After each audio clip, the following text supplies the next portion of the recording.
Hi guys, this is Susan and my explanation of my journey map. I couldn't exactly figure out how to do a recording and then upload the map, so I'm just doing everything in a video. So here is my journey map, and I just highlighted the different aspects of my life and my career that I felt really impacted my teaching. So as kind of a prelude to this, just kind of how I got even into even thinking about being a teacher. My journey into teacher was kind of haphazard. I never ever intended to be a teacher, so of course I never even thought about being a teacher of teachers. But as God would have it, here I am. I believe my journey was guided by divine intervention. Growing up in Long Island, I saw the challenges my mom went through as a Black principal of an elementary school in Bed-Stuy. When my mom was selected to be the principal, the outgoing principal, a Jewish white man, the parents, all parents of color, protested.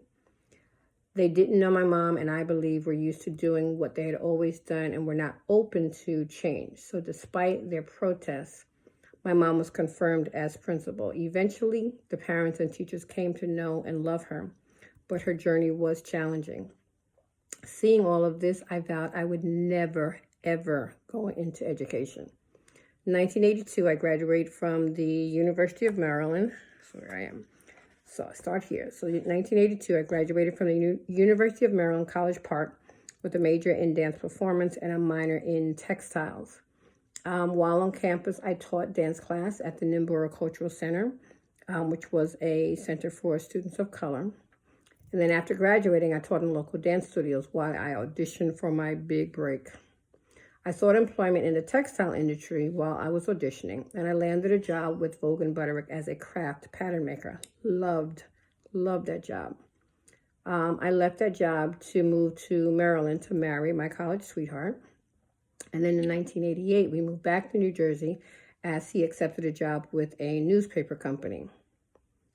I returned to the textile industry until I was laid off. My mom encouraged me to go to the district office in Washington Heights to take the test for teaching until I figured out what I wanted to do with my life. I am a horrible test taker. I didn't study for the test, so I knew I wouldn't pass. Guess what? I passed. So at the district office, I requested a kindergarten or first grade class, thinking at the time that that would be easy. I had no pedagogy before this. The human resource director didn't have any openings in my requested field. And again, I just asked, do you have anything, really easy, kindergarten, first grade? And she said, no, we don't have anything for kindergarten and first grade, but we have a job for a dance teacher. Can you dance?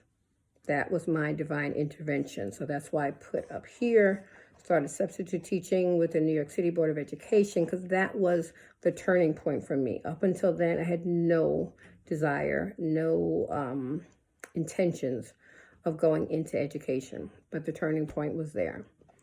I worked for 2 years at IS 136 until I transferred to a brand new school in Washington Heights, IS 218, which was a community school in collaboration with the Children's Aid Society. In 1989, I gave birth to my son, my beautiful baby boy, who is now 30 years old. And so that was another big changing point for me. 1993, I realized I was not properly prepared and equipped for public school dance environment. Up until, then I had just been teaching in dance studios. The teacher who replaced me at my previous school was beaten up.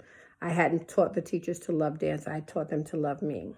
So I enrolled in Teachers College for my master's. I graduated in 1996 with a master's in dance education. And immediately after that, I left my husband because it was a toxic relationship. 1997, I discovered my son had dyslexia.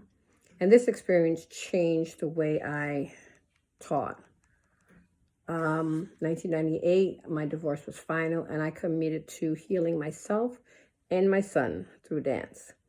2000, I was invited to the White House to speak about the impact of dance education in the lives of my students.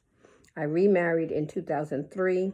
2005, I published a a book that I wrote with my students called I Dance Because, Stories of Transformation Through Dance.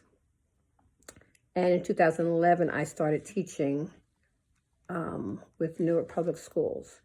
In 2018, I was accepted into the doctoral program at Teachers College. So it's all kind of come full circle. I'm really happy with my map and my choice and just all of the things that have happened in my life that have brought me here. Thank you.